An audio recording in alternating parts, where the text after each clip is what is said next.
Saya dapat panggilan, telefon, SMS sehari tak kurang 100 tuan-tuan.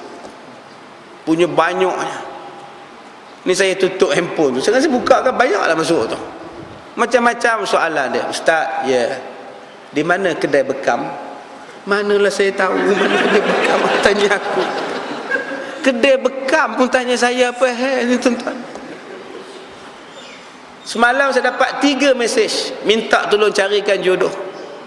Ustaz, tolong carikan jodoh untuk kawan saya, umur 26 tahun. Banyak. Yang sekarang ni stok yang paling ramai orang perempuan. Banyak stoknya tuan-tuan. Jenuh cari ni, tolonglah Ustaz, tolonglah. Yang paling muda 19 tahun, yang paling tua 66 tahun. Minta tolong cari jodoh. Tu pun satu hal juga nak nolong orang. Satu makcik datang, Ustaz, kalau boleh carilah suami untuk makcik seorang. Makcik pun nak juga. Sunyi Ustaz. Jadi siapa yang berhajat eloklah. Umur 66 ya, pencen cikgu kemas. Tak ada bohong ni, betul tuan-tuan. Masalah kita ni, kadang-kadang orang hutang tak bayar, kadang-kadang suami panah baran, kadang-kadang isteri cepat merajuk.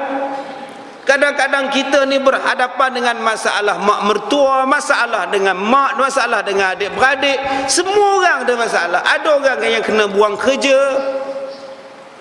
Kerja kilang ni kerja sebulan tutup. Kerja kilang lain pula udah bosnya mati pula. Kerja kilang lain pula udah kena potong pula elektrik, tak bayar. Seksanya kerja, ya Allah. Macam mana nak jadi hidup senang?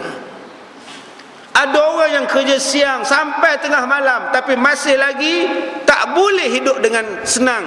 Hutang berkarat-karat, melipat-lipat hutangnya. Ada orang yang anaknya cadang tak nak anak ada ustaz, datang juga anak ustaz gitu. Dah 8 dah anak, jadi lagi. Nak buat macam mana? Tuhan bagi. Semua orang dia tak faham rezeki Tuhan bagi. Kamu berkantong lepas mengandung ke? Tahu ini mengandung lagi. Itu dia tak tahu lah. Rezeki Tuhan. Pantang sentuh, asal sentuh jadi, asal jadi sentuh. Tapi Tuhan Maha bijak. Allah bagi senang, Allah bagi senang mengandung, senang beranak untuk dia. Allah Maha adil. Allah Maha adil. Tu yang dia bersalin tu. Dia bersalin tu keluar ambulan atas troli tu, dia bersalin di hospital. Tak sempat dibawa masuk dalam bilik bersalin. Orang punya ramai tengok. Yang ada handphone kamera tu pun duk ambil gambar. Hebat tuan-tuan. Masuk dalam bilik tu nangis dia. Nurse kata sabarlah kak. Taklah mudah sangat bersalin, kadang-kadang malu juga, tak ada nyempat-nyempat bersalin. Orang tengok malu tadi, geram ni kata dia. Biasalah kak, orang lain lagi teruk akak. Yang tahun lepas akak dia bersalin depan pintu pagar hospital, lagi ramai tengok. Akak kira okey lah tadi. Yang tahun lepas tu pun akak juga kata dia. Udah 2 kali dah ni. Satu depan pintu pagar, satu keluar ambulan. Semua orang kita ni ada masalah tuan-tuan, masing-masing lah. Jadi kalau tuan-tuan nak mencari kesenangan, ada orang tak ada duit, masalah tak ada duit. Ada orang yang ada duit, masalah ini. Ada orang tak ada suami, masalah ini. Ada orang ada suami, masalah ada suami pula. Maka Allah Ta'ala memberikan kepada kita, apakah jalan-jalan rahsia-rahsia untuk kita jadi senang. Cuba tuan-tuan tengok pada setiap hari Jumaat, berapa banyak masjid-masjid yang orang letakkan flyers, yang orang letakkan risalah-risalah bagaimana ingin menjadi jutawan. Cuba tuan-tuan tengok dalam surat khabar hari ni, semuanya yang artis jual ubat, tunjuk iklan ubat, gunakanlah. Yang kawan ni pula tunjuk kereta, dia ejen jualan langsung. Bagaimanakah anda nak menjadi seperti saya? Nampak tu, semua nak jadi kaya belaka. Cuba tuan-tuan baca ni, tuan-tuan hanya ikut 3 benda ni, tuan-tuan jadi senang. Ada masalah tuan-tuan boleh selesaikan tidur tuan-tuan boleh selesaikan, hidup tuan-tuan boleh selesaikan, balik rumah rasa tenang, datang masjid rasa seronok, pergi kerja rasa tenteram, bila duduk dengan isteri dan anak-anak rasa aman, bahagia. Apa cara dia? Allah Ta'ala sebut, fa amma man a'ta wattaqa, maka barang siapa di kalangan kamu yang rajin memberi. A'ta ni maknanya memberi, rajin bersedekah.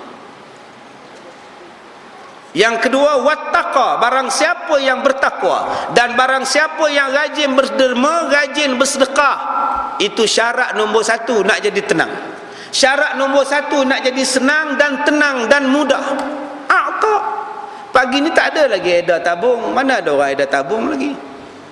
Walaupun tak ada edar tabung, carilah tabung. Ada tabung masjid, ambil duit masuk. Jangan keluar gitu aja. Kamu tak ada derma ke dekat masjid? Dia orang tak ada edar tabung? Tak ada edar tabung, carilah. Ada tabung, tabung duk cukup. Mana boleh tabung tu berjalan, pakcik derma, pakcik melainkan orang bawa. Ada ke marah ke tabung? Dah tabung tak minta, macam mana aku nak bagi? Memang tabung bukan ada suara. Kamu yang ada kaki, kamu yang ada tangan, panjangkan tangan. Bukan panjangkan tangan mencuri, panjangkan tangan menderma. Pendek tangan baru mencuri, panjang tangan menderma. Bila tabung berjalan, tabung nampak? Tangan panjang tak? Mencuri baru pendek tangan. Pergi duduk belakang, tepuk ni pukit kawan tu, pap, sagut, rebut, ragut semua. Dia pendek tangan. Jarang tuan-tuan orang mencuri panjang tangan. Bawa duit, jarang tuan-tuan. Dia meragut dekat-dekat, pergi dekat, pap, dia tarik. Itu nama dia pendek tangan. Yang pertama sekali sedekah. Rajinlah bersedekah tuan-tuan. Tuhan mudahkan kita. Kita nak dapat projek, kita di sini businessman, rajinlah sedekah. Jangan bila dapat projek baru sedekah. Sebelum dapat projek sedekah dah. Anak yatim dibantu, fakir miskin dibantu, insya-Allah Tuhan lorongkan rezeki pada kita. Banyakkan menderma. Ini tidak tuan-tuan, kita kadang-kadang menderma tu pun ada sebab. Kadang-kadang menderma tidak ikhlas. Nak nama ditulis di whiteboard, di papan hitam, baru kita nak derma. Kalau besar-besar 1000 tulis nama, kalau RM1 hamba Allah. 1000 tulis nama saya ya, tulis 1000. Cuba RM1 nak tulis nama aja, tak payahlah, halal lah. RM1. Tuan-tuan kalau nak jadi senang hidup, tenteram hidup, ceria hidup, walaupun miskin, rajin bersedekah. Sebab tu Nabi kata 3 orang yang paling aku suka, 3 orang yang paling aku benci. Yang Nabi suka siapa? Kata Rasulullah, yang aku suka ialah orang yang rajin bersedekah. Allah suka. Tuan-tuan datang pagi ni bawa nasi lemak, Allah suka. Ini kita tak bawa apa, yang kita tanya dia, ada nasi begini, kerja dia tanya je. Cuba dia bawa, confirm ada. Cubalah jadi orang yang bersedekah. Kamu bawa nasi 10 bungkus, aku 10 bungkus, kamu pun 10 bungkus, udah 30 bungkus. Akhirnya ramai boleh makan. Inilah nama dia a'ta, memberi dahulu, nanti Tuhan murahkan rezeki. Nabi kata orang yang aku suka ialah orang yang bersedekah, dan yang paling aku suka orang yang miskin bersedekah. Saya nak sedekah apa ustaz? Saya pun susah. Walaupun dia susah, dia boleh bersedekah, paling Nabi sayang. Yang kedua kata Rasulullah, yang aku tak suka, yang aku suka ialah orang yang tidak sombong. Nabi suka orang yang tidak sombong, walaupun dia bukan orang Ipoh.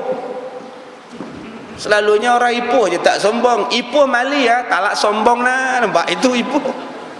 Walaupun dia orang Kulai, dia tak sombong. Allah sayang, Nabi sayang. Nabi lagi sayang orang kaya yang tidak sombong. Nabi lagi suka orang yang kaya tapi tak sombong. Kaya dia, pangkat besar dia, duit berjuta, juta rupiah, punya banyak duit. Subhanallah, ya Allah. Banyak duit dia tapi tak sombong, rendah diri, tak tahu dia jutawan. Itu paling Nabi suka. Yang ketiga yang Nabi suka, orang yang berbuat